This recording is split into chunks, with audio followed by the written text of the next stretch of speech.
오늘 당신과 함께 아주 특별한 책의 문을 한번 열어볼까 하는데요. 무려 1000년이라는 시간을 건너서 우리 앞에 도착한 책입니다. 네, 이세무노 가타리죠. 맞아요. 이세모노 가타리. 보통 고전이라고 하면 왠지 좀 무게감 때문에 다가가기 어려울 수 있잖아요. 그렇죠. 뭔가 단단히 마음의 준비를 해야 할 것 같고. 네, 그런데 이 책은 사실 그 1000년 전 사람들의 가장 솔직하고 뭐랄까 내밀한 감정들이 담겨있는 기록이거든요. 사랑, 슬픔, 기쁨 같은 그런 순간들이요. 맞아요. 시랑 산문이 아주 독특하게 섞여 있는데 그 안에 숨쉬는 마음들은 지금 우리랑 정말 다르지 않다는 게 신기하죠. 그래서 오늘은 본문으로 바로 뛰어들기보다는 이 매력적인데 조금은 낯선 세계를 제대로 여행하기 위한 일종의 준비 운동을 먼저 해볼까 해요. 아, 좋은 생각이네요. 이 세계를 제대로 즐기려면 열쇠가 좀 필요하거든요. 열쇠요? 네, 제가 보니까 한 3가지 정도의 비밀 열쇠가 있더라고요. 이걸 손에 쥐어야만 잠긴 문을 열고 그 안에 진짜 풍경을 볼 수 있는 거죠. 3가지 열쇠라 흥미로운데요. 어떤 것들인가요? 첫 번째는 모노가타리라는 제목에 담긴 진짜 의미. 아, 모노가타리. 그리고 두 번째는 주인공은 왜 이름조차 없이 그냥 어떤 남자로 불리는지. 맞아요. 그게 정말 궁금했어요. 그리고 마지막으로 이 책의 모든 인물들을 움직이는 보이지 않는 규칙, 미합이란 과연 무엇인지. 이 3가지입니다. 와, 이 3가지 열쇠를 손에 쥐고 나면 비로소 1000년 전의 이야기가 온전히 제 이야기가 될 것 같은 그런 느낌이 드네요. 그럼 첫 번째 열쇠부터 함께 찾아볼까요? 이세모노가타리.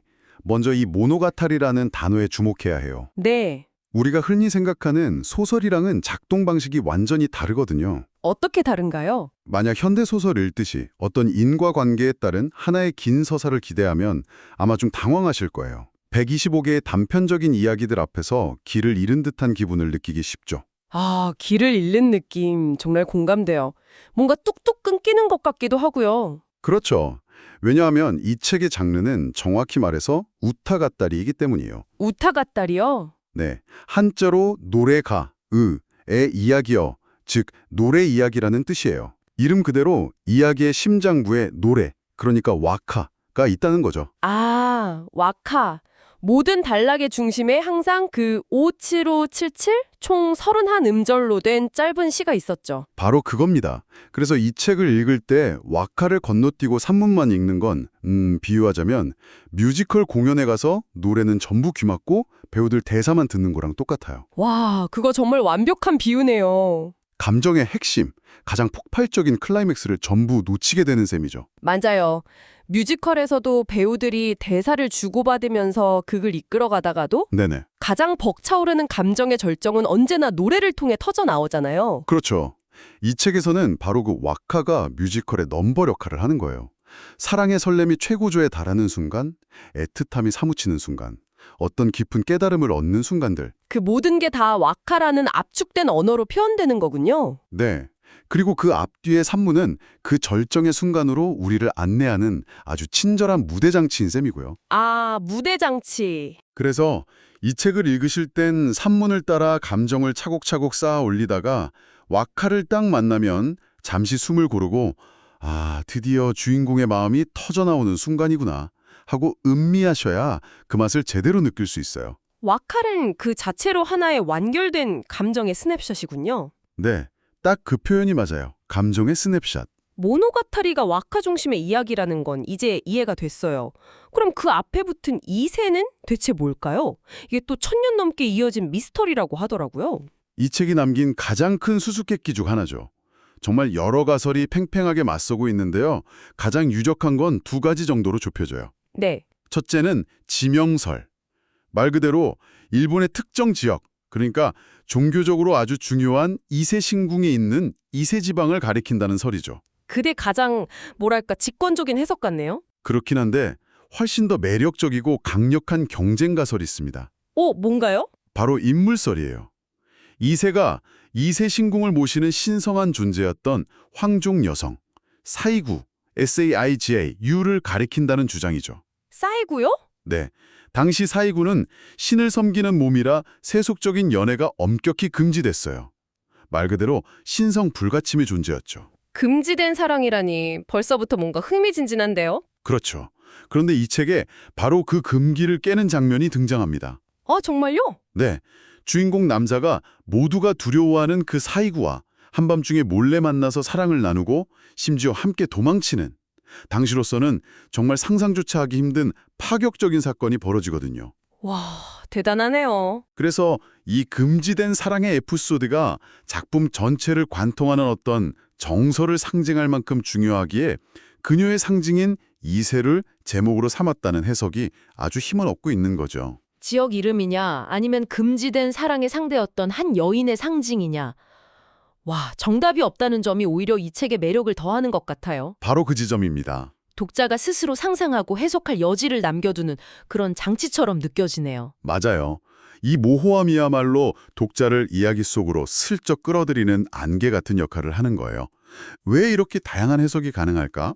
이 질문을 품는 순간 당신은 이미 단순한 관찰자가 아니라 이야기의 의미를 함께 만들어가는 참여자가 되는 거군요. 네, 그렇죠. 이런 모호함이 제목에만 있는 게 아니잖아요.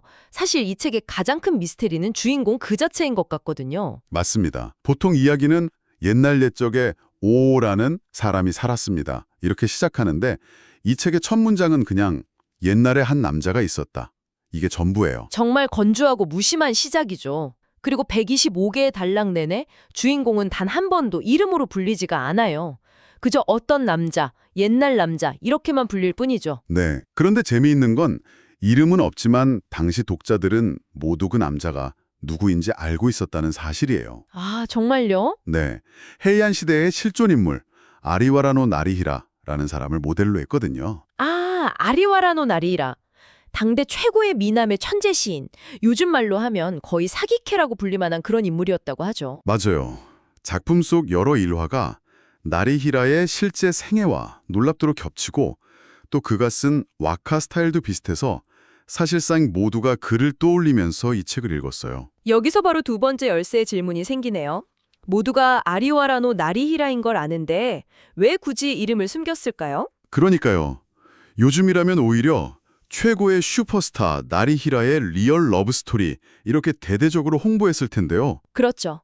만약 이 책의 제목이 아리와라노 나리헤라 이야기였다면 당신은 이 책을 어떻게 받아들였을까요? 아마 이건 나리히라라는 특정 인물의 개인적인 연애사구나. 역사적 사실과 얼마나 일치할까 뭐 이런 식으로 접근했을 것 같아요. 바로 그거예요. 작가는 그걸 원하지 않았던 거죠. 한 개인의 이야기에 갇히는 걸 경계한 겁니다.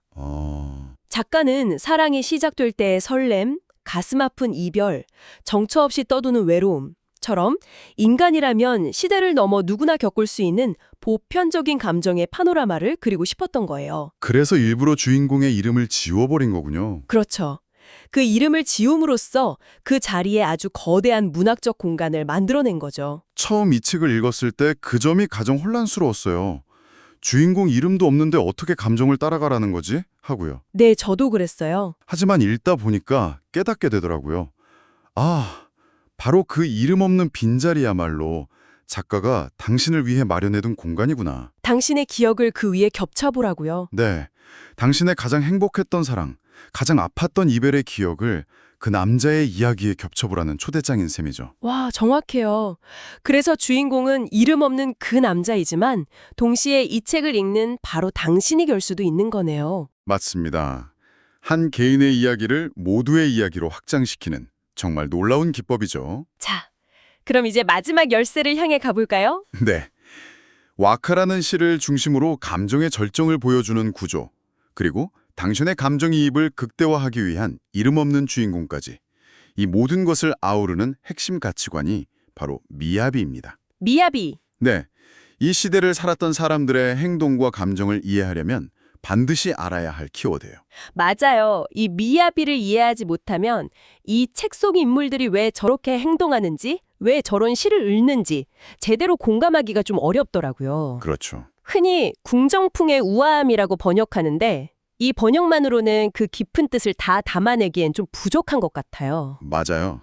단순히 겉모습이 아니라 이건 삶의 태도 그 자체였거든요. 삶의 태도요? 네, 세련된 태도, 섬세한 감수성, 그리고 자연이나 사랑의 아름다움을 남들보다 더 예민하게 포착하고 그 벅찬 감정을 즉석에서 와카로 표현해내는 능력까지 이 모든 걸 포함하는 개념이죠. 아, 예를 들어서 요즘 우리가 사랑을 고백하는 방식이랑 미야비한 방식은 어떻게 다를까요? 만약 사랑하는 사람에게 직설적으로 사랑해요 라고 말한다면 미야비의 세계에서는 그건 세련되지 못하고 심지어 좀 무례한 행동으로 여겨졌을 거예요. 무례하기까지요? 네, 감정을 너무 날 것 그대로 드러낸다고 본 거죠.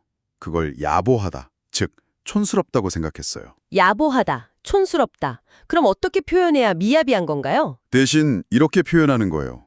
연인과 함께 밤하늘의 달을 보면서 나지막에 읊조리는 거죠. 뭐라고요? 이 달을 내년에도 그 후년에도 당신과 함께 보고 싶습니다. 라고요. 와...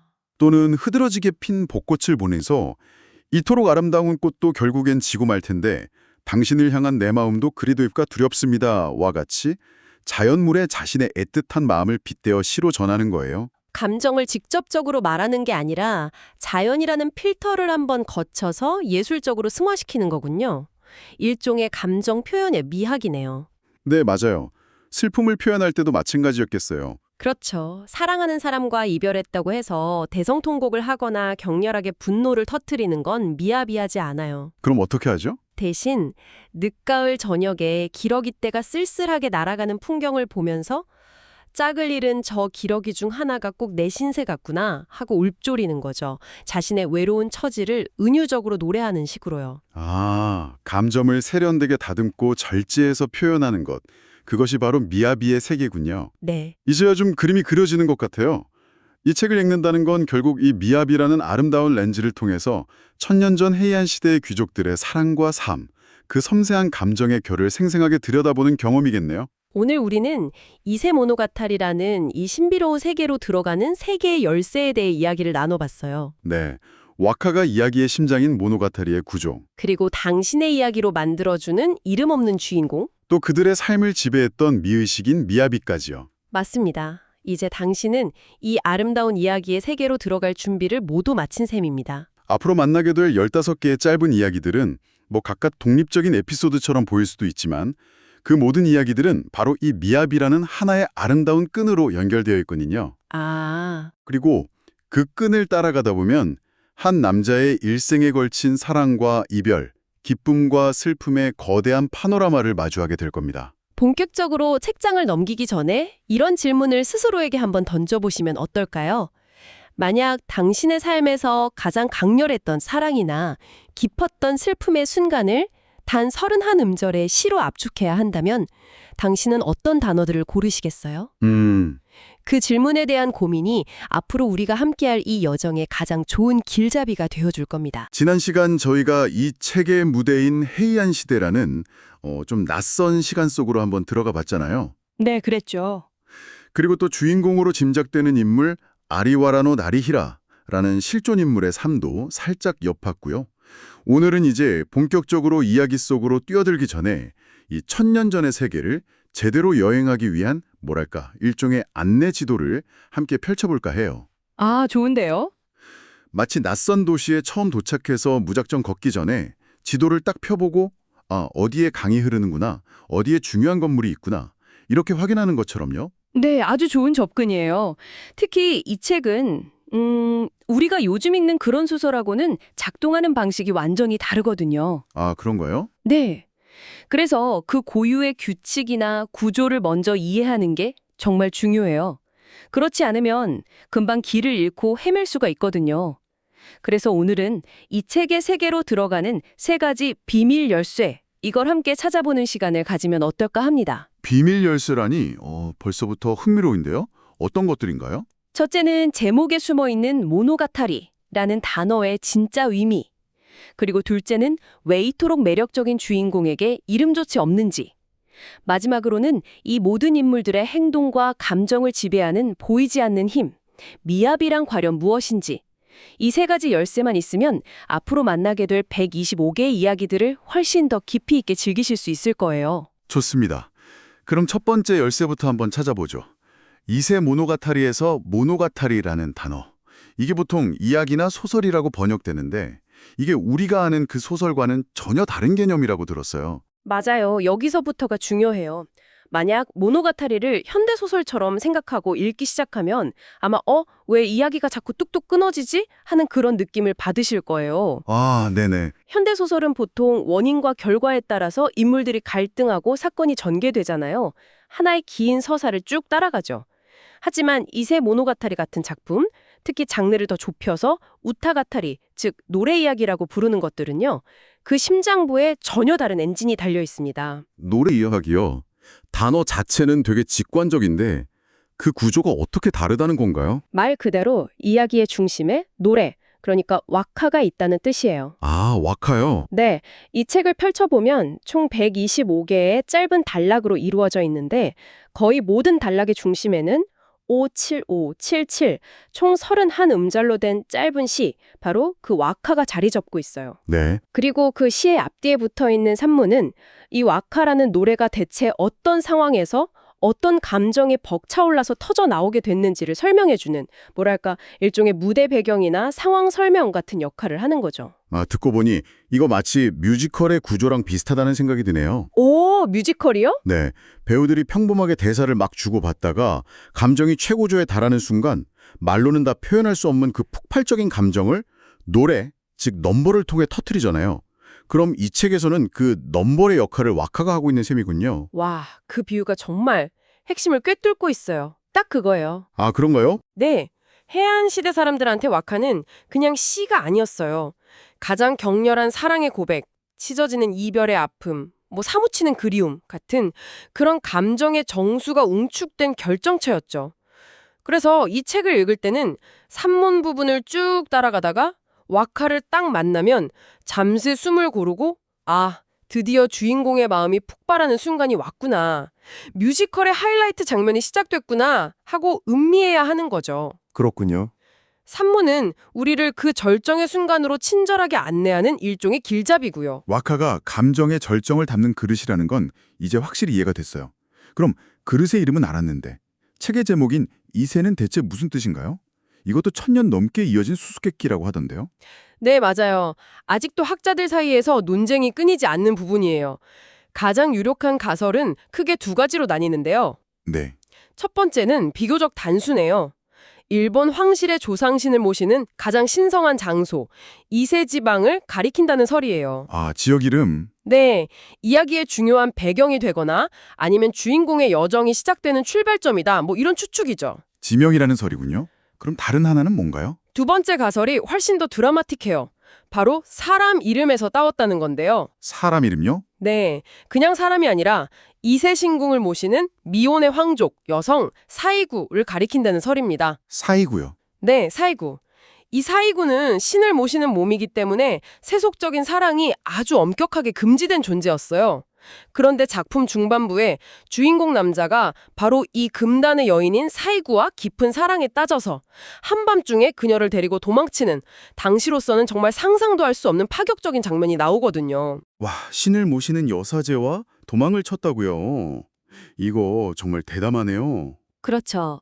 이 사건이 워낙 충격적이고 강렬하다 보니까 이 금지된 사랑 이야기가 작품 전체를 관통하는 핵심 상징이다. 이렇게 보는 거죠. 아, 그래서 그 비극적 사랑의 주인공인 이세이의 사이구에서 이세를 따와 제목으로 삼았다는 주장이 아주 설득력 있게 받아들여지고 있어요.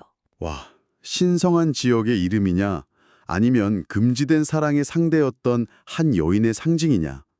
정답이 없다는 점이 오히려 이 책을 더 신비롭게 만드는 것 같아요. 맞아요. 그런데 이런 미스테리는 제목뿐만 아니라 주인공에게까지 이어지는 것 같아요. 책의 첫 문장이 옛날에 한 남자가 있었다. 이렇게 시작하잖아요. 네, 맞습니다. 그게 바로 두 번째 열쇠예요. 이 책은 125개의 단락 전체를 통틀어서 주인공을 단 한 번도 이름으로 부르지 않아요. 아, 정말요? 네, 그저 어떤 남자, 옛날 남자 이렇게만 지칭할 뿐이죠. 저희가 지난 시간에 주인공의 모델이 아리와라노 나리히라라는 걸 거의 모두가 알고 있다고 이야기했는데 왜 굳이 이름을 숨겼을까요? 혹시 이름을 일부러 뺐다는 건 독자가 주인공에게 자기 자신을 더 쉽게 투영하게 만들려는 그런 문학적인 장치가 아니었을까요? 정확해요. 바로 그 지점입니다. 만약 작가가 제목을 아리와라노 나리히라 이야기라고 딱 붙였다면 어땠을까요? 독자들은 이건 천년 전에 살았던 나리히라라는 특정 인물의 개인적인 사랑 이야기구나 하고 딱 선을 긋고 감상했을 거예요. 하나의 역사 기록이나 전기처럼요. 그렇죠. 그냥 나와는 상관없는 옛날 사람 이야기다 이렇게 생각했겠죠. 하지만 작가는 그걸 원하지 않았던 거예요. 이 이야기를 한 사람의 삶에 가두고 싶지 않았던 거죠. 대신에 첫사랑의 설렘, 엇갈리는 관계의 안타까움, 이별 후에 쓰라린 아픔, 홀로 남겨진 외로움처럼 시대와 공간을 넘어서 인간이라면 누구나 겪을 수 있는 보편적인 감정의 파노라마, 이걸 그리고 싶었던 겁니다. 저도 사실 처음 이 책을 읽었을 땐 주인공 이름이 왜 없지? 하고 한참을 헤맸던 기억이 나요. 그런데 어느 순간 그 이름 없는 남자의 이야기가 마치 제 이야기처럼 들리기 시작하더라고요. 아, 주인공의 이름을 의도적으로 지워버리고 그 비어있는 자리에 독자들이 자신의 경험과 감정을 채워 넣을 수 있는 공간을 만들어준 셈이군요. 정말 영리한데요. 그렇죠. 그래서 그 남자는 나리히라임에서 동시에 천년 후 이 책을 읽는 바로 나 자신이 될 수도 있는 거네요. 맞습니다. 한 개인의 이야기를 모두의 이야기로 확장시킨 정말 놀라운 기법이죠. 자, 그럼 이제 마지막 열쇠로 넘어가 볼까요? 이야기가 노래, 즉 왁카를 중심으로 펼쳐지고 그 주인공은 우리 모두가 될 수 있도록 이름이 지워져 있어요. 그렇다면 그 보편적인 감정을 표현하는 방식에도 해이한 시대만의 독특한 규칙이나 미학 이런 게 있었을 것 같아요. 그게 바로 미합이라는 개념과 연결되는 걸까요? 네. 드디어 마지막 열쇠, 미야비에 도착했네요. 미합이 이 미야비라는 코드를 이해하지 못하면 등장인물들의 행동이 왜 저런지 도무지 공감하기가 어려워요. 보통 이걸 궁정풍의 우아함 정도로 번역하곤 하는데 사실 그건 겉모습만 설명하는 거고요. 아, 그런가요? 네, 미야비는 헤이안 시대 귀족 사회의 이상적인 미의식이자 삶의 태도 그 자체였습니다. 삶의 태도요?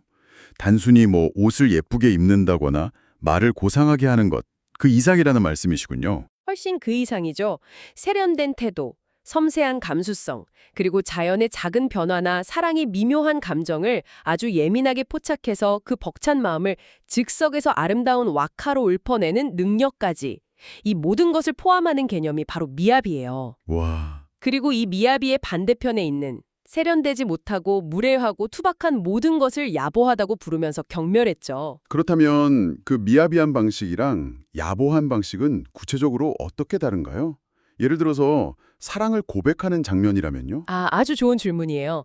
만약 헤이안 시대 귀족 남성이 마음에 드는 여성에게 다가가서 직설적으로 당신을 사랑합니다 라고 말했다면 그건 최악의 야보한 행동으로 여겨졌을 거예요. 아, 그래요? 네. 감정을 너무 날 것 그대로 드러내는 건 교양이 없다 이렇게 생각했거든요. 그럼 어떻게 해야 미합이한 고백이 되는 건가요? 예를 들면 이런 식이에요. 사랑하는 사람과 함께 밤하늘의 달을 보다가 이렇게 속삭이는 거죠.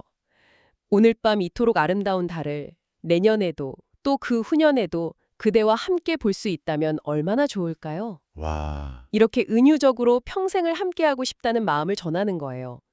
혹은 흐드러지게 핀 벚꽃 아래서 이토록 눈부신 꽃도 결국엔 속절없이 지고 말 텐데 그대를 향한 제 마음도 그리 될까 문득 두려워집니다. 이런 식으로요. 자연물에 자신의 불안하고 애틋한 마음을 빗대어서 시로 전하는 것.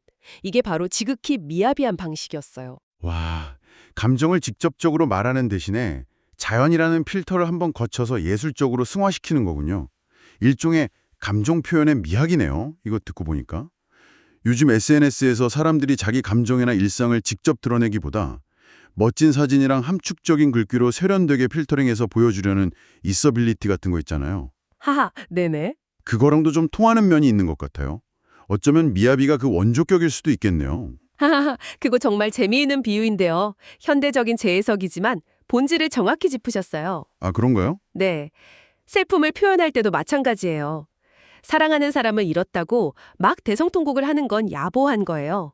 대신 늦가을 저녁 쓸쓸히 날아가는 기러기 떼를 보면서 무수히 많은 저 기러기 중에 짝을 잃은 하나가 꼭 내 신세 같구나 하고 읊조리는 식으로 자신의 처지를 자연에 투영해서 노래하는 거죠.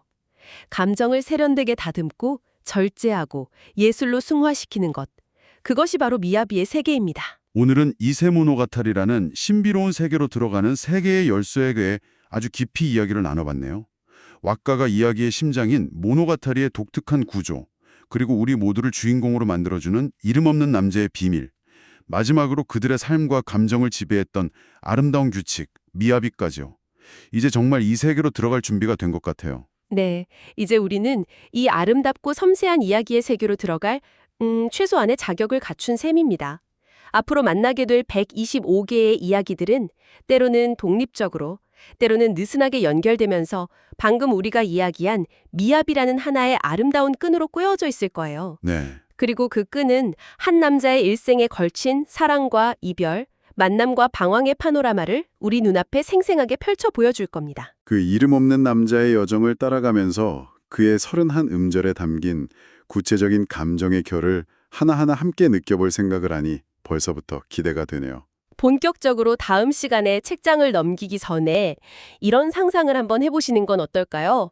만약 여러분의 삶에서 가장 강렬했던 사랑의 순간이나 혹은 가장 깊었던 슬픔의 순간을 단 31음절의 시로 압축해야 한다면 여러분은 어떤 단어들을 고르고 어떤 풍경을 담아내시겠어요? 그 고민의 끝에 나온 여러분만의 노래가 앞으로 우리가 함께할 여정에 가장 좋은 길잡이가 되어줄지도 모릅니다. 오늘 우리가 함께 살펴볼 책은 한 남자의 인생 여정을 노래로 엮은 일본의 고전 이세 이야기입니다.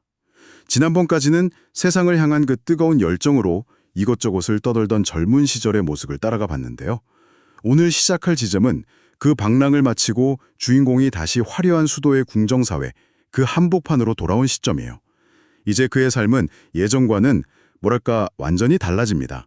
훨씬 더 복잡하고 또 여러 겹의 관계들을 동시에 마주하게 되죠. 네, 맞습니다.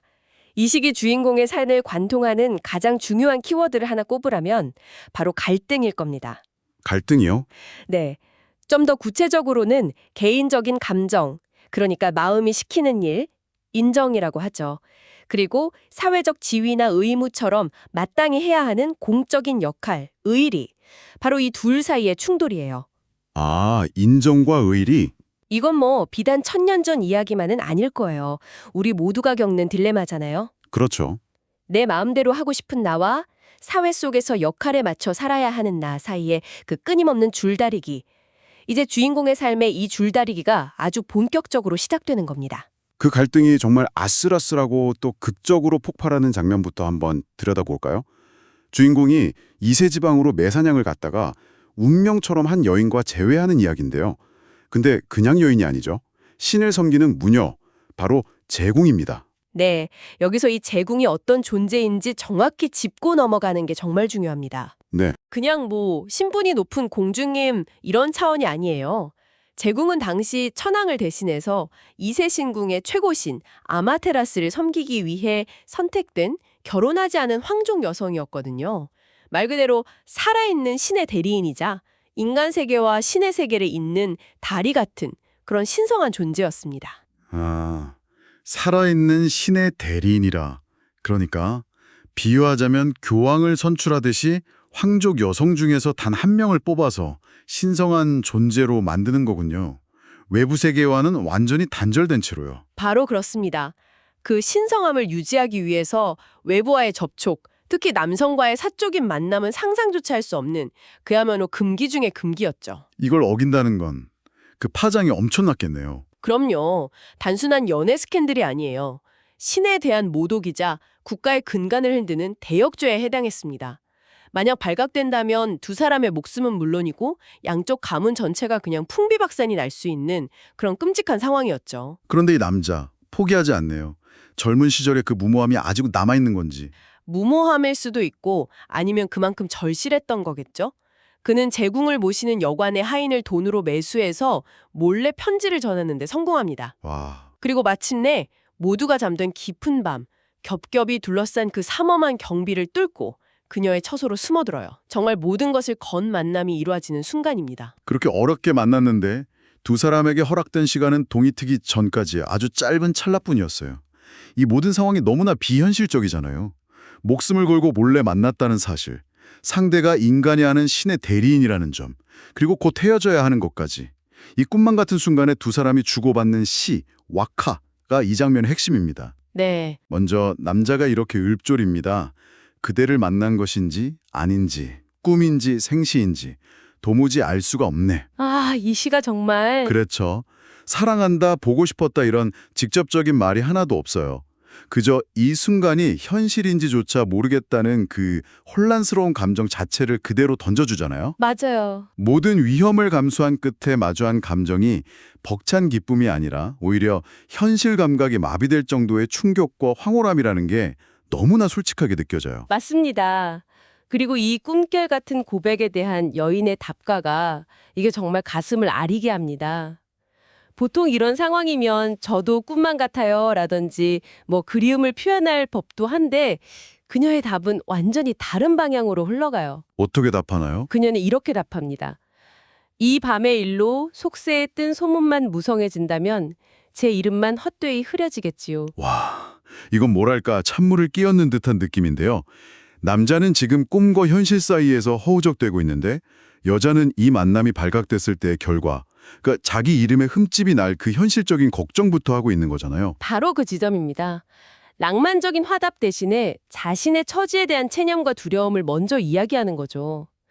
당신과 함께 있어 기쁘다가 아니라 이 만남 때문에 내 명예가 더럽혀질까 두렵다고 말하는 거예요. 아, 그녀는 단 한순간도 자신이 제궁이라는 그 굴레를 벗어던질 수가 없었던 겁니다. 남자는 인정에 취해 있는데 여자는 의리라는 현실에 단단히 붙들려 있는 거죠. 이 짧은 대화 속에 두 사람의 그 어긋난 세상이 전부 담겨 있어요. 결국 남자는 이 만남이 정말 꿈이었는지 생시였는지 분간할 수 없는 채로 동이 트기 전에 눈물을 흘리면서 돌아오고요. 이건 단순히 이루어질 수 없는 비극적인 사랑 이야기를 넘어서는 것 같아요. 한낱 인간의 감정이 신의 영역이라는 그 절대적인 금기에 부딪혔을 때 느끼는 거대한 벽, 그 무게감이 느껴져서 더 슬프네요. 그리고 여기서 우리가 주목해야 할 또 하나의 문화 코드가 바로 미야비입니다. 아, 미야비. 네.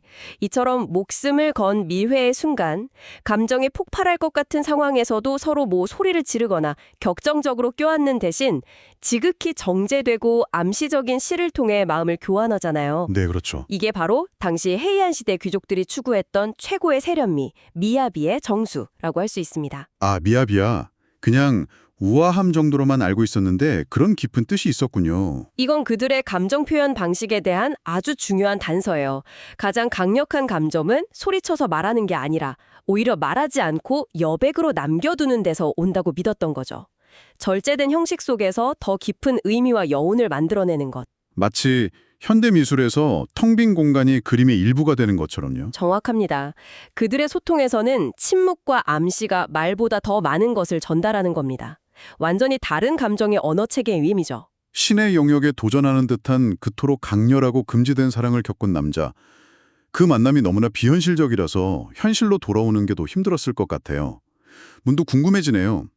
그렇게 목숨을 건 사랑을 경험한 남자는 지극히 현실적인 공간인 가정, 그러니까 아내와의 관계에서는 어떤 모습이었을까요? 아, 정말 흥미로운 질문이에요.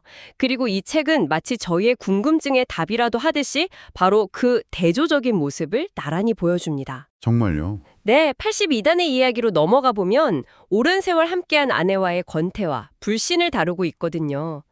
제공과의 만남과는 그 온도 차이가 엄청나죠. 어떤 내용인가요? 남편의 마음이 다른 곳에 가 있다고 의심한 아내가 어느 날 짐을 싸서 친정으로 돌아가겠다고 선언합니다. 그러자 남편이 필사적으로 그녀를 붙잡아요. 그리고 그때 건넨 시가 또 아주 절묘합니다. 오, 어떤 시죠? 아시비키산의 족제비처럼 그대와 두 번 다시 만나지 못할 것을 알면서도 어찌 내가 다른 사람에게 한눈을 팔겠소. 족제비요? 갑자기 웬 족제비죠? 로맨틱한 상황과는 좀 거리가 먼 동물 같은데요? 그렇죠. 바로 그 점이 이 시의 핵심입니다. 당시 사람들 사이에는 족제비는 한 번 떠난 잠자리에는 절대로 다시 돌아오지 않는다는 속설이 있었어요.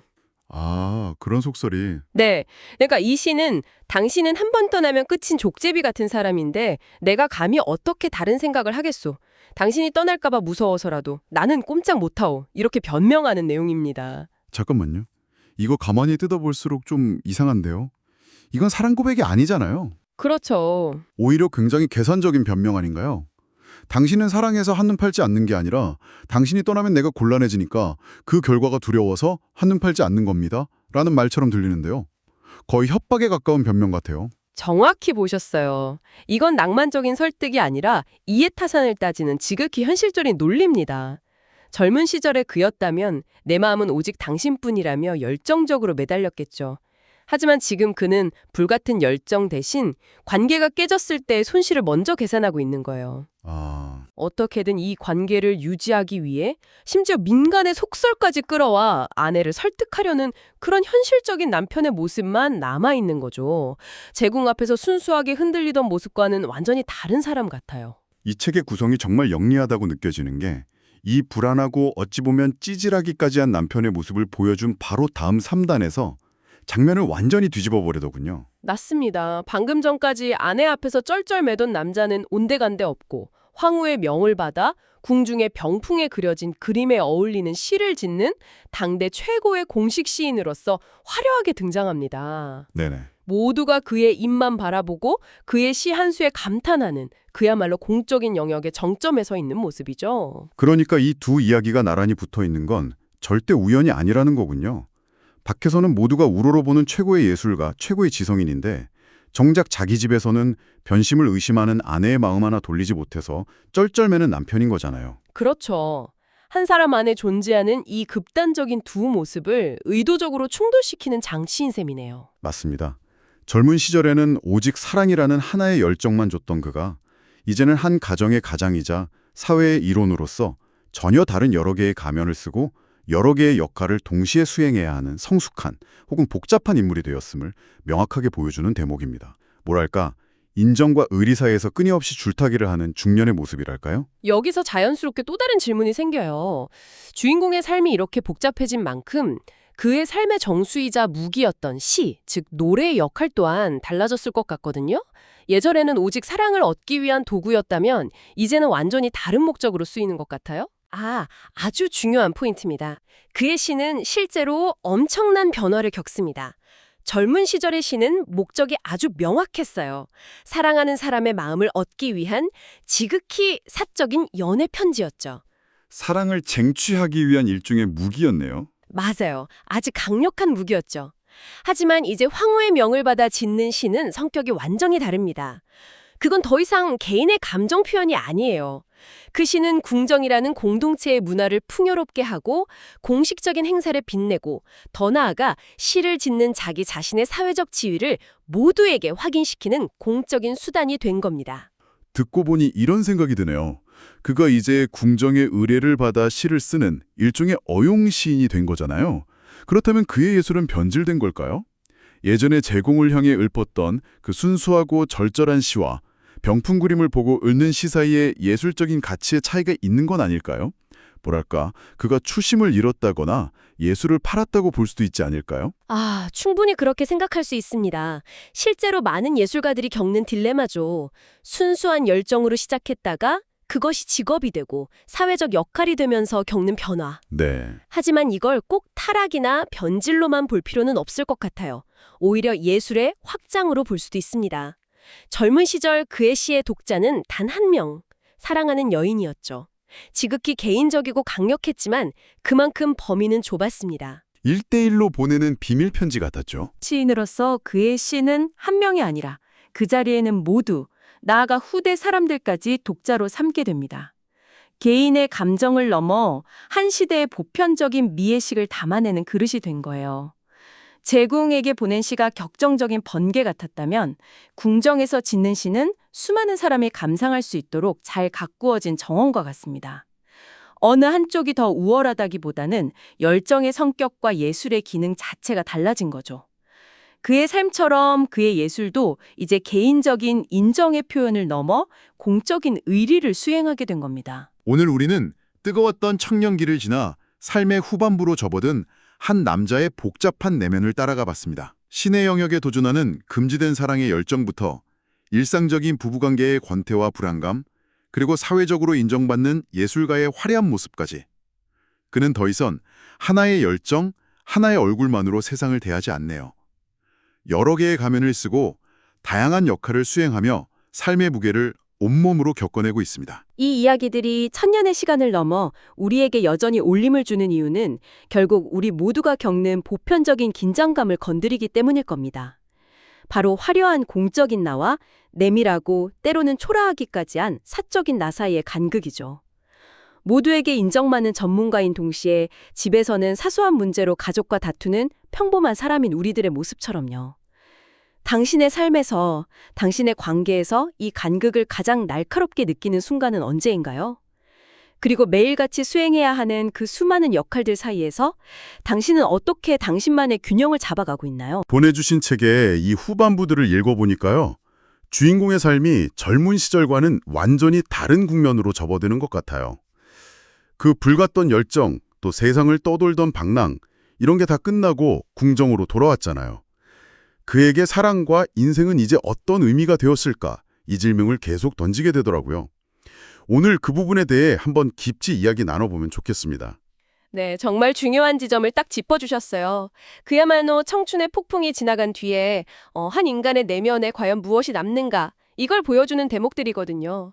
화려한 궁정사회의 일원으로 복귀는 했지만 그의 내면은 이전보다 훨씬 더 복잡한 관계와 갈등, 그리고 또 새로운 종류의 슬픔으로 채워지기 시작해요. 맞아요. 모든 걸 걸고 막 돌진하던 그런 맹렬한 사랑은 이제 훨씬 더 섬세하고 다층적인 감정의 결을 보여주기 시작하죠. 그 깊어진 내면으로 한번 같이 들어가 보겠습니다. 자, 그럼 이 책에서 가장 숨막히는 장면 중 하나부터 시작해 볼까요? 바로 이세의 제궁과의 재회 장면인데요. 이건 단순한 연애 사건이 아니라 거의 국가적인 금기를 건드리는 이야기잖아요. 그쵸. 여기서부터 이야기는 완전히 다른 차원으로 넘어갑니다. 이 장면을 제대로 이해하려면 먼저 제궁이라는 존재가 당시 사회에서 어떤 의미였는지 알아야 해요. 그녀는 그냥 신분이 높은 황족 여성이 아니에요. 아, 그 이상의 존재였군요. 네. 천황을 대신해서 국가 최고의 신 아마테라스를 이세 신궁에서 섬기기 위해 평생 독신으로 살아야 하는, 말 그대로 살아있는 신의 대리인 같은 존재였어요. 인간 세계와 신의 세계를 잇는 다리 같은 역할이었군요. 그렇기 때문에 그녀의 모든 것은 지극히 신성하게 여겨졌을 테고요. 맞아요. 그녀의 몸, 그녀의 일상 자체가 하나의 신성한 의식의 일부였던 거죠. 그래서 외부 세계와의 접촉, 특히 남자와의 사적인 만남은 정말 상상조차 할 수 없는 금기 중의 금기였어요. 이건 그냥 스캔들 수준이 아닌 거네요. 훨씬 그 이상이죠. 신성 모독이자 국가의 근간을 흔들 수 있는 대역죄에 해당했죠. 만약 발각되면 두 사람의 목숨은 물론이고 양쪽 가문 전체가 멸문지화를 당할 수도 있는 끔찍한 일이었어요. 그런 엄청난 위험을 알면서도 주인공은 멈추질 않죠. 이세제방으로 사냥을 갔다가 우연히 제궁의 행렬을 보게 되고 그 가마 안의 여인이 과거에 인연이 있었던 사람이라는 걸 직감하잖아요. 여기서부터 그의 그 억누를 수 없는 열망이 다시 불붙기 시작하는 것 같아요. 네, 그를 막을 수 있는 건 아무것도 없었죠. 제궁이 머무는 숙소의 하인을 이제 돈으로 매수해서 몰래 편지를 전하고요. 마침내 모두가 잠든 한밤중에 경비들의 눈을 피해서 담을 넘어 그녀의 처소로 숨어들어요. 와, 과정 하나하나가 정말 목숨을 건 도박이네요. 책의 묘사를 보면 그 긴장감이 그대로 전해져요. 발소리 하나, 작은 기침소리 하나에 모든 것이 끝날 수 있는 그런 상황이잖아요. 그렇죠. 그렇게 어렵게 만났는데 허락된 시간은 동이 트기 전까지의 정말 찰나 같은 순간뿐이었어요. 네. 그리고 그 짧은 순간에 두 사람이 주고받는 시, 즉 와카, 그러니까 이 장면의 모든 것을 말해주는 것 같아요. 먼저 남자가 읊조리죠. 네, 남자가 이렇게 말해요. 그대를 만난 것인지 아닌지, 꿈인지 생시인지 도무지 알 수가 없네. 아, 설명이 안 되잖아요. 그래서 사랑한다, 보고 싶었다 같은 직접적인 감정 표현 대신에 자신의 감각마저 의심하는 극도의 혼란 상태를 보여주는 거죠. 현실 감각이 마비될 정도로 강렬한 순간이란 뜻이에요. 그의 그런 혼란스러운 고백에 대한 여인의 답가가 정말 가슴을 저미게 만들어요. 보내주신 부분에서도 이 시에 특별히 표시를 해부셨더라고요. 그녀는 그리웠다거나 기쁘다는 말 대신 이렇게 답하죠. 이 밤의 일로 속세의 뜬 소문만 무성해진다면 제 이름만 헛되이 흐려지겠지요. 바로 그 지점이에요. 남자는 꿈결 같은 감상에 젖어 있는데 여인은 이 만남이 초래할 끔찍한 현실을 직시하고 있는 거예요. 그녀의 답가에는 애틋함보다 두려움이, 반가움보다 체념이 먼저 묻어나죠. 아, 그게 그녀가 냉정해서가 아니라 그렇죠. 자신의 운명이 어떤 것인지 너무나 잘 알기 때문이에요. 그녀의 삶은 자신의 것이 아니라 신에게 바쳐진 것이니까. 이 짧은 대화 속에 두 사람의 처한 현실과 감정의 온도가 얼마나 다른지가 극명하게 드러나는 거죠. 한 사람은 순간의 감정에 모든 걸 걸었고 다른 한 사람은 그 순간이 무너뜨릴 자신의 모든 삶을 보고 있는 거군요. 그래서 이 사랑이 더 비극적이고 애틋하게 느껴지는 것 같아요. 단순히 사회가 반대하는 사랑을 넘어서 신의 영역이라는 거대한 벽 앞에서 좌절하는 인간의 모습을 보여주는 것 같아서요. 맞아요. 그래서 책의 마지막 문장도 서로 만난 것인지 꿈인지 생시인지 분간할 수 없어 밤이 깊어서야 눈물을 흘리며 돌아왔다로 끝나잖아요. 꿈처럼 비현실적인 만남이었고 그 꿈에서 깨어난 현실이 너무나 고통스러워서 할 수 있는 게 눈물밖에 없었다는 거죠. 이 모든 감정을 31자의 짧은 시에 응축시켜서 교환하는 것. 이게 바로 이 시대의 미학, 즉 미야비의 정수라고 할 수 있습니다. 이렇게 목숨을 건 위험하고 강렬한 사랑을 겪고 난 뒤에 이야기가 어디로 흘러갈지 정말 궁금해지는데요. 지적하셨듯이 책은 놀랍게도 바로 다음 장면에서 지극히 현실적이고 어쩌면 좀 평범하다고 할 수 있는 그의 결혼 생활 이야기로 넘어가요. 이 극적인 전환은 작가가 의도한 장치겠죠? 아주 예리한 지적이세요. 그건 절대 우연이 아니에요. 작가가 아주 영리하게 배치한 거죠. 앞선 이야기에서 신의 대리인과 목숨을 건 사랑을 나누던 신화적인 인물이 바로 다음 장인 82단에서는 아내의 변심을 의심하면서 전전긍긍하는 평범한 남편으로 추락해요. 이 대비를 통해 작가는 한 인간의 삶이 가진 다층적인 면모를 보여주고 싶었던 거예요. 아내가 남편의 마음이 변했다고 의심하면서 친정으로 돌아가겠다고 하잖아요. 요즘에도 흔히 볼 수 있는 부부싸움의 한 장면 같아서 되게 흥미로웠어요. 1000년 전 이야기지만 놀라울 정도로 현실적이죠. 아내의 마음을 돌리기 위해 남편이 보낸 시가 또 아주 재미있어요. 아시비키산의 족제비처럼 그대와 두 번 다시 만나지 못할 것을 알면서도 어찌 내가 다른 사람에게 한눈을 팔겠어. 족제비 비유요? 그건 뭔가요? 좀 뜬금없게 들리기도 하는데요. 당시 사람들은 족제비가 한 번 잠자리를 떠나면 절대 그곳으로 다시 돌아오지 않는 습성이 있다고 믿었어요. 그러니까 이 시는 당신이 한 번 떠나면 그걸로 모든 게 끝인데 내가 감히 어떻게 다른 생각을 하겠소? 라고 필사적으로 변명하는 거예요. 꽤나 교묘한 논리죠. 하하, 정말 절박한 변명이네요. 겉으로는 아내를 안심시키려는 말처럼 들리지만 어딘가 좀 씁쓸하게 들리기도 해요. 예전처럼 사랑한다는 말 대신 당신이 떠나면 내가 곤란해진다는 논리로 설득하는 것 같아서요. 정확해요. 바로 그게 핵심이에요. 이 시의 이면에는 관계의 변화에 대한 남자의 쓸쓸한 인식이 담겨 있어요. 불같은 열정은 식었을지 몰라도 아내와의 관계가 자기 삶에서 얼마나 중요한 기반이 되는지, 그리고 그 기반이 무너질 수 있다는 두려움을 에둘러 표현하는 거죠. 사랑의 언어가 열정에서 현실 유지의 논리로 바뀐 겁니다. 그리고 바로 다음 이야기, 83단에서 이 남자는 또 완전히 다른 얼굴을 보여주죠. 황후의 명을 받아서 궁중병풍에 그려진 그림에 어울리는 시를 짓는 최고의 시인으로서 공식적인 인정을 받는 화려한 장면이 나오잖아요. 이 두 이야기가 나란히 붙어있다는 게 정말 굉장한 통찰을 주는 것 같아요. 그렇죠. 책은 우리에게 이렇게 말하고 있는 거예요. 성숙이라는 건 하나의 완결된 인격체가 되는 게 아니라 이렇게 조각난 여러 개의 삶을 동시에 살아내는 법을 배우는 것이라고요. 한쪽에서는 사적인 관계의 실패로 쩔쩔매는 남자가 다른 한쪽에서는 공적인 영역에서 최고의 성공을 거두는 예술가인 거죠. 젊은 시절에는 오직 사랑이라는 하나의 목표만을 향해 돌진했다면 이제는 한 가정의 가장, 사회의 일원, 최고의 예술가라는 여러 역할을 동시에 수행해야 하는 인물이 된 거군요. 시의 역할도 변했고요. 지극히 사적인 연애 편지였어요. 하지만 이제 그의 시는 궁정의 문화를 풍요롭게 하고 자신의 사회적 지위를 공고히 하는 공적인 수단이 되었죠. 개인의 감정 표현 도구가 사회적 역할을 수행하는 기술이 된 거예요. 이것 또한 그가 겪은 중요한 변화 중 하나죠. 이렇게 삶의 무게가 더해지면서 그의 시선은 이제 새로운 곳으로 향하기 시작하는 것 같아요. 책의 후반부로 갈수록 열정적인 사랑 노래보다는 상실의 슬픔이나 인생의 무상함 같은 주제가 더 자주 등장하더라고요. 87단의 두견세 이야기가 대표적이고요. 네, 그의 내면이 또 한 번의 계절을 맞이하고 있다는 신호죠. 어느 초여름밤 주인공이 두견새 소리를 듣고 문득 세상을 떠난 이를 떠올리며 슬픔에 잠기는 장면인데요. 여기서 두견새, 일본어로는 호토토기스가 아주 중요한 상징이에요. 그냥 여름 철새가 아니거든요. 아, 어떤 특별한 의미가 있나요? 당시 사람들은 두견새의 울음소리가 저승과 이승을 잇는 소리, 혹은 죽은 이의 영혼을 부르는 소리라고 믿었어요. 그래서 두견새 소리를 듣는다는 건 자연스럽게 먼저 떠나보낸 사람들을 떠올리고 그리워하게 되는 감정의 스위치가 켜지는 경험이었죠. 아, 그렇군요. 그래서 그가 두견새야, 네가 우는 소리를 들으니 헤어진 사람 생각에 슬픔이 더해지는구나 라고 울조렸던 거군요. 그냥 슬픈 게 아니라 그 새소리가 잊고 있던 기억과 슬픔을 불러일으킨 거네요. 맞아요. 그리고 바로 이 감정, 이 정서가 일본 문학의 미의식을 관통하는 핵심 개념인 모노노 아와레, 즉 사물의 비애라고 불리는 것과 깊이 연결돼요. 모노노 아와레? 들어본 적은 있는데 정확히 어떤 감정인지 와닿진 않았거든요. 그냥 슬픔과는 다른 건가요? 다릅니다. 이건 훨씬 더 복합적인 정서예요.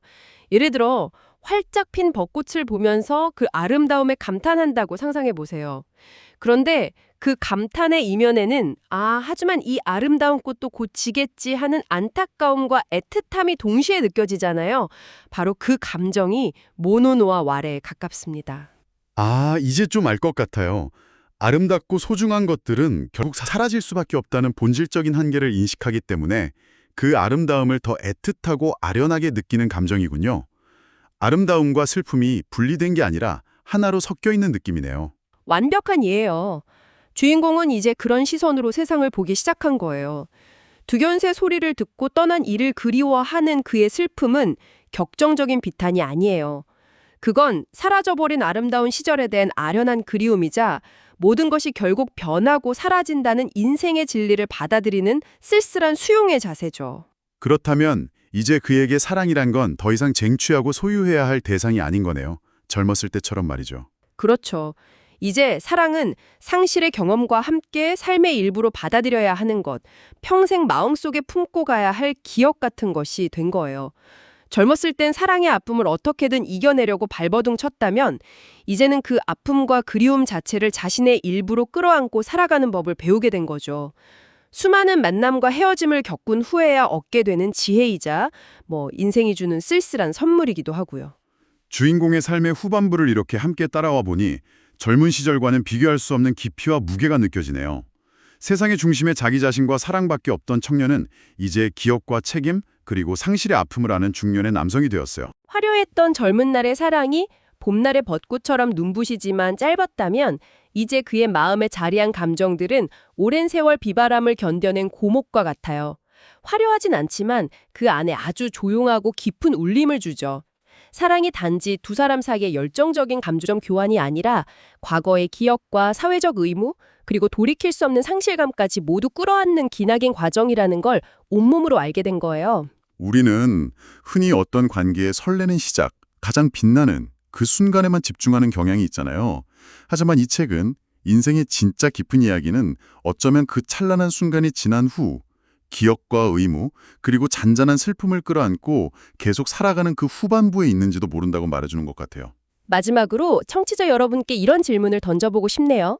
당신의 삶에서 혹은 당신의 관계에서 화려하게 조명받지는 못했지만 조용히 계속 이어지고 있는 그 후의 이야기는 어떤 모습인가요?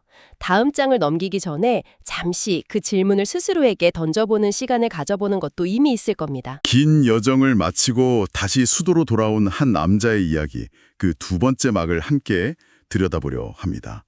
책의 후반부를 펼쳐보니 젊은 시절의 그 열정과 방랑은 이제 좀 아련한 기억이 된 것 같더라고요. 네, 맞아요. 그 보내주신 부분들을 보니까 확실히 그 초반부의 열정적인 사랑과는 결이 많이 달라지는 지점들에 주목하고 계시더군요. 네네. 화려한 궁정사회의 한가운데서 그는 이제 이전과는 전혀 다른 종류의 관계, 또 책임의 무게 같은 걸 마주하게 되죠. 맞아요. 오늘은 바로 그 지점들, 그러니까 시간의 흐름 속에서 변해가는 사랑의 본질, 또 삶의 어떤 쓸쓸함에 대한 이야기를 좀 집중적으로 나눠볼까 합니다. 아, 정말 좋아요. 젊은 시절의 사랑이 정말 활활 타오르는 불꽃 같았다면 이제부터 우리가 살펴볼 이야기 속 감정들은 훨씬 더 복잡하고 다층적이요. 그렇죠. 과거에 대한 기억도 있고 또 현재 내 위치에서 해야 할 의무, 사회적 평판 같은 것들이 막 얽히기 시작하는 거죠. 감정이 훨씬 더 어른스러워졌다고 할까요? 바로 그 어른의 감정이 가장 아슬아슬하고 또 극적으로 폭발하는 장면부터 시작해보죠. 특히 인상 깊게 보셨던 그 부분, 바로 신을 섬기는 무녀, 이세의 재군과 운명처럼 다시 만나는 이야기입니다. 아, 맞아요. 그 장면. 개인의 감정과 공적인 역할 사이의 갈등이 정말 정면으로 충돌하는 지점이죠. 이야기의 시작이 주인공이 이세 지방으로 사냥을 가면서부터잖아요. 네. 거기서 우연히 아주 장엄한 행렬과 마주치는데 이게 바로 이세 신궁으로 향하는 제궁의 행렬이었던 거죠. 맞습니다. 그리고 주인공은 그 행렬 속 가마에 탄 여인이 혹시 과거에 내가 알던 그 사람이 아닐까 하고 직감을 하고요. 여기서 이 제공이라는 존재가 어느 정도의 무게감을 갖는지 먼저 이해할 필요가 있습니다. 아, 네. 그녀는 단순히 신을 모시는 무녀가 아니에요. 천왕을 대신해서 신을 섬기기 위해 선택된 결혼하지 않은 황족 여성이죠. 아, 황족이었군요. 네, 말 그대로 인간 세계와 신의 세계를 잇는 살아있는 다리, 신의 대리인 같은 존재였습니다. 그녀의 몸은 개인의 것이 아니라 국가의 성물인 셈이죠. 와, 그렇다면 남성과의 사적인 만남은 정말 상상조차 할 수 없는 그야말로 국가적인 금기였겠네요. 그렇죠. 만약 발각된다면 이건 단순한 스캔들이 아니에요. 신성 모독 같은? 네, 신성모독으로 여겨져서 두 사람의 목숨은 물론이고 가문 전체가 정말 위험해지는 상황이었을 겁니다. 정말 모든 걸 걸어야 하는 상황이었네요. 맞습니다. 하지만 주인공은 이 모든 위험을 감수하고서라도 그녀를 만나야겠다고 결심하죠. 와, 상상만 해도 정말 숨막히는 긴장감이죠. 모두가 잠든 깊은 밤에 그 나무바닥 삐걱거리는 소리 하나에도 심장이 철렁했을 텐데 삼엄한 경비의 눈을 피해서 그녀의 처소로 숨어듭니다. 그렇게 어렵게 다시 만났는데 두 사람에게 허락된 시간은 동이 트기 전까지 아주 짧은 순간뿐이었어요. 근데 그 찰나 같은 시간 속에서 두 사람이 나눈 대화가 바로 시, 와카, 한수식이었다는 게 현대적인 관점에서 보면 좀 의아하게 느껴질 수도 있겠어요. 할 얘기가 얼마나 많았을까요? 바로 그 지점이 해이안 시대의 정서를 이해하는 핵심입니다. 먼저 남자가 자신의 심경을 이렇게 읊조리죠. 그대를 만난 것인지 아닌지, 꿈인지 생신지 도무지 알 수가 없네. 이 짧은 만남이 너무나 비현실적이어서 마치 꿈을 꾸는 듯한 자신의 그 혼란스러운 마음을 그대로 드러낸 거죠. 와, 남자의 시는 정말 절절한가? 솔직히 여인의 답시는 좀 차갑게 들리기도 해요. 이 밤의 일로 속세에 뜬 소문만 무성해진다면 제 이름만 헛되이 흐려지겠지요 라니? 사랑 고백에 대한 답치고는 너무 현실적인데요, 이건? 거절의 의미로 봐야 할까요? 하하, 아주 날카로운 지적이십니다. 바로 그 지점에서 우리가 해안 귀족들의 미애식, 미야비의 정수를 엿볼 수 있습니다. 미야비요? 네, 여인의 시는 단순히 안 돼요, 돌아가세요 하는 그런 차가운 거절이 아니에요. 그 안에는 당신을 만난 건 기쁘지만 우리의 만남이 알려지면 나는 신을 모독한 여인이 되고 당신 또한 위험해진다. 우리의 운명은 여기까지다. 라는 정말 수많은 감정이 압축되어 있는 겁니다. 아, 사랑의 기쁨, 재회의 반가움, 발각될지도 모른다는 극도의 두려움, 그리고 운명에 대한 체념까지 전부 담아서 31자의 시로 응축시킨 거죠. 그러니까 말로 사랑하지만 두려워요 이렇게 직접적으로 설명하는 대신에 시 한 수에 그 모든 복잡한 감정을 담아서 던지는 거군요. 바로 그렇습니다. 단순히 세련됐다는 걸 넘어서 감정을 통제하고 예술로 승화시키는 능력이 그 사람의 격을 보여준다고 생각했던 거네요. 완벽한 예입니다. 어떻게 보면 감정 표현의 최고급 기술인 셈이군요. 그렇죠. 감정을 날 것 그대로 터뜨리는 건 야만적이라고 생각했어요. 그것을 예술적으로 정제해서 그 여운을 통해 더 깊은 공감을 이끌어내는 것. 그것이 바로 미야비입니다.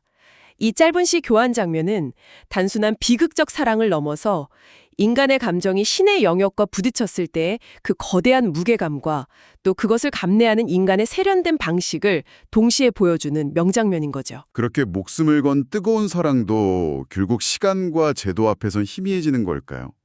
아니면 그저 가슴 깊이 묻어둔 채 살아가야 했던 걸까요? 책의 다음 장은 갑자기 우리를 아주 현실적인 문제, 바로 좀 권태로운 부부의 침실 안으로 데려갑니다. 네, 그 표시해 두신 82단의 이야기가 바로 그 지점이죠. 그의 아내가 남편의 마음이 예전 같지 않다고 다른 여자가 생긴 것 같다고 느끼면서 불안해하죠. 오랜 세월 함께한 부부 사이에서 찾아온 곤태와 불신에 대한 이야기인데 이게 천년 전 이야기인데도 마치 오늘날 우리 주변의 이야기처럼 너무 현실적이라 놀랍죠. 맞아요. 아내가 남편의 외도를 의심하면서 친정으로 돌아가겠다고 하니까 남편이 다급하게 시한수를 보내잖아요. 아시비키산의 족제비처럼 그대와 두 번 다시 만나지 못할 것을 알면서도 어찌 내가 다른 사람에게 한눈을 팔겠어. 잠깐만요. 족제비요? 비유가 정말 독특한데요? 그렇죠. 당시 사람들은 족제비가 한 번 잠자리를 뜨면 다시는 그 자리로 돌아오지 않는다고 믿었습니다. 아, 정말요? 네. 즉, 당신이 한 번 떠나면 우리 관계는 그걸로 완전히 끝인데 내가 감히 그런 위험을 무릅쓰고 다른 생각을 하겠냐고 필사적으로 변명하는 겁니다. 젊은 시절의 그 자신만만함은 정말 온데간데 없네요. 겉으로는 좀 서툰 변명 같지만 그 이면에는 이 관계가 정말 깨어질 수 있다는 두려움과 또 아내의 소중함을 어떻게든 표현하려는 더 이상 자신만만하지 않은 한 남자의 쓸쓸한 모습이 담겨 있는 것 같아요. 바로 그 지점이 이 이야기의 핵심입니다. 그리고 정말 흥미로운 건 이렇게 아내 앞에서 쩔쩔매면서 족제비 변명이나 하던 남자가 바로 다음 장인 83단에서는 완전히 다른 사람이 된다는 점이에요. 마치 가면을 바꿔 쓴 것처럼요. 그래서 이 두 이야기가 나란히 붙어 있는 거군요. 83단에서는 황후의 명을 받아서 궁중에 병풍 그리며 어울리는 시를 짓는 최고의 시인으로서 공적인 인정을 받는 화려한 모습을 보여주잖아요. 맞습니다. 개인적인 삶의 초라함과 공적인 삶의 화려함을 아주 극명하게 보여주면서 한 사람의 인생이 얼마나 다층적으로 변했는지를 보여주는 장치였군요. 정확합니다. 젊은 시절에는 오직 사랑이라는 하나의 감정만 줬던 그가 이제는 한 가정의 가장으로서 사적인 관계를 유지해야 하고 동시에 사회의 일원으로서 공적인 역할을 수행해야 하는 성숙한 인물이 되었음을 보여주죠. 시의 역할도 달라졌네요. 네, 시의 역할 또한 변모합니다. 과거에는 은밀한 감정을 나누는 연애 편지였다면 이제는 국가적인 행사에 쓰이면서 공동체의 문화를 풍요롭게 하는 공적인 예술 수단으로 그 역할이 확장된 겁니다. 삶의 무게가 더해진 만큼 그의 시선은 이제 쟁취하는 사랑이 아니라 상실의 슬픔과 인생의 무상함으로 향하는 것 같아요. 메모해 두신 87단의 이야기가 특히 기억에 남습니다. 초여름밤 두견새 소리를 듣고 문득 세상을 떠난 이를 떠올리면서 슬픔에 잠기는 장면이죠. 두견새, 즉 호토토키스는 일본 고전문학에서 아주 중요한 상징입니다. 아, 그런가요? 네, 그 울음소리는 단순히 계절의 변화를 알리는 소리가 아니에요. 저승과 이승을 잇는 소리, 혹은 죽은 이의 넋을 부르는 소리로 여겨졌습니다. 그래서 헤이안 시대 사람들에게 두견새 소리를 듣는다는 건 자연스럽게 먼저 떠나간 사람을 그리워하게 되는 감정의 스위치를 켜는 것과 같았죠. 그는 이렇게 읊조리죠. 두견새야, 네가 우는 소리를 들으니 헤어진 사람 생각에 슬픔이 더해지는구나. 아주 담담한 표현인데 그 안에 깊은 그리움과 상실감이 응축되어 있는 것 같아요. 막 격정적으로 슬퍼하는 게 아니라 그냥 자연의 소리를 들으면서 스며들듯 찾아오는 슬픔을 관조하는 느낌이랄까요? 바로 그 감정, 그것이 일본 문학의 핵심 미의식 중 하나인 모노노 아와레, 즉 사물의 비애라 불리는 정서입니다. 모노노 아와레? 가장 쉬운 예가 벚꽃이지만 혹시 좋아하던 드라마가 완결될 때 느끼는 그 시원섭섭함, 혹은 졸업식 날에 기쁨과 슬픔이 뒤섞인 감정 같은 걸 생각해 보시면 이해가 쉬울 거예요. 뭔지 알 것 같아요. 아름답지만 그래서 곧 사라질 것이기에 더 애틋한 그 감정의 정수라고 할 수 있죠. 그렇군요. 활짝 핀 벚꽃을 보면서 그 아름다움에 감탄하는 동시에 이 꽃이 곧 떨어질 것이라는 사실 때문에 느끼는 그 애틋함. 주인공은 이제 두견새 소리라는 자연 현상을 통해 삶의 유한함과 상실의 슬픔이라는 보편적인 감정을 느끼고 있는 거네요. 그렇습니다. 이제 그에게 사랑은 더 이상 쟁취해야 할 대상이 아니에요. 상실의 경험과 함께 삶의 일부로 받아들여야 하는 평생 짊어지고 가야 할 숙명과 같은 것이 된 겁니다. 젊을 때는 사랑의 아픔을 이겨내려 발버둥 쳤다면 이제는 그 슬픔과 상실감 자체를 자신의 일부로 끌어안고 살아가는 법을 배우게 된 거죠. 수많은 경험을 거친 후에야 얻게 되는 지혜자, 인생의 쓸쓸함입니다. 이렇게 주인공 삶의 후반부를 함께 따라와 보니 열정만으로 세상을 대하던 청년은 이제 기억과 책임, 상실의 아픔을 아는 중년의 남성이 되었네요. 화려했던 젊은 날의 사랑이 봄날의 벚꽃 같다면 이제 그의 삶과 사랑은 오랜 세월의 비바람을 견뎌낸 고목 같다는 느낌이 들어요. 완벽한 비유입니다. 우리는 흔히 관계의 가장 빛나고 격정적인 시작의 순간에만 집중하지만 이 책은 인생의 진짜 이야기는 어쩌면 그 이후, 기억과 의무, 그리고 잔잔한 슬픔을 끌어안고 살아가는 삶의 후반부에 있는지도 모른다고 말하는 것 같습니다. 모든 것이 끝나고 난 뒤에도 계속되는 삶, 그 자체에 대해서요. 혹시 우리 삶에서 혹은 우리 주변의 관계에서 화려하게 조명받지는 못했지만 조용히 묵묵히 이어지고 있는 그 후의 이야기는 지금 어떤 모습을 하고 있나요?